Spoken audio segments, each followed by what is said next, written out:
কীভাবে আমাদের সংসারটা সুন্দর হবে তুমি সেটা চিন্তা করবা। তা না করে তুমি আমেনা বুকে নিয়ে পড়ে থাকো সবসময়। তোমার যেতে মন চাইলে যেতে পারো, আই হ্যাভ নো প্রবলেম। আসসালামু আলাইকুম দর্শক।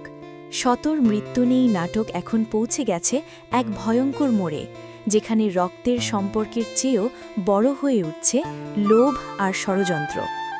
আজকের পর্বের শুরুতেই আমরা দেখতে পাই ঢালিবাড়ির প্রধান রইসুদ্দিন নিজের শোবার ঘরে বসে তসবিহ বুনছেন।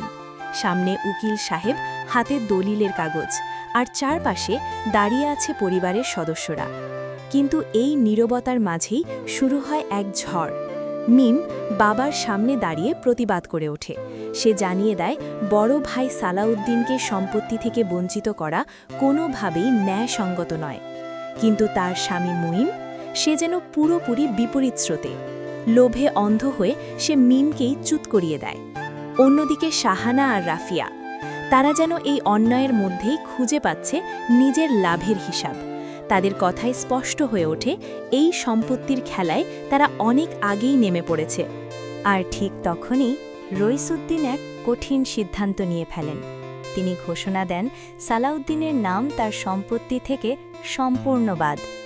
উকিল যখন সই নেওয়ার জন্য প্রস্তুত, ঠিক সেই মুহূর্তেই ঘরে প্রবেশ করে সাগর। তার হাস্যরস আর চপল কথাবার্তা কিছুক্ষণের জন্য পরিস্থিতি হালকা করলেও শাহানার রাগে তাকে ঘর থেকে বের করে দেওয়া হয়। অন্যদিকে সালাউদ্দিনের ছোট্ট টিনের ঘর, যেখানে নেই কোনো বিলাসিতা, কিন্তু আছে সততা আর ভালোবাসা। আমেনা ভেঙে পড়েছে। তার কষ্ট সম্পত্তির জন্য নয়, বরং তার স্বামীর সম্মান হারানোর জন্য। কিন্তু সালাউদ্দিন, সে যেন এক আলোর পথিক। সে বিশ্বাস করে রিজিকের মালিক আল্লাহ, মানুষ নয়। ঠিক তখনই সাগর দৌড়ে এসে জানায় ভয়াবহ খবর। ঢালিবাড়ির সব সম্পত্তি অন্যদের নামে লিখে দেওয়া হচ্ছে। কিন্তু তবুও সালাউদ্দিনের মুখে নেই কোনো হতাশা, বরং আছে এক অদ্ভুত শান্তি। এবার গল্প ঘুরে যায় এক অন্ধকার পথে, জঙ্গলের নির্জন রাস্তা, আর সেখানে দেখা মেলে রহস্যময় ফকির বাবার।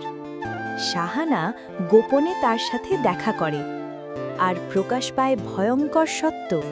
এই পুরো ষড়যন্ত্রের পেছনে আছে ফকির বাবার হাত। লোভে পড়ে শাহানা তাকে টাকা দেয় শুধু নিজের ভাগ বাড়ানোর জন্য। কিন্তু তারা জানে না তাদের এই গোপন চুক্তি কেউ একজন দেখে ফেলেছে। হ্যাঁ দর্শক, মিম সবকিছু নিজের চোখে দেখে ফেলে আর মোবাইলে ধারণ করে নেয় সেই প্রমাণ। হলো, রইসুদ্দিন কি বুঝতে পারবেন আসল সত্য? শাহানার এই ভয়ঙ্কর ষড়যন্ত্রের কি শাস্তি হবে?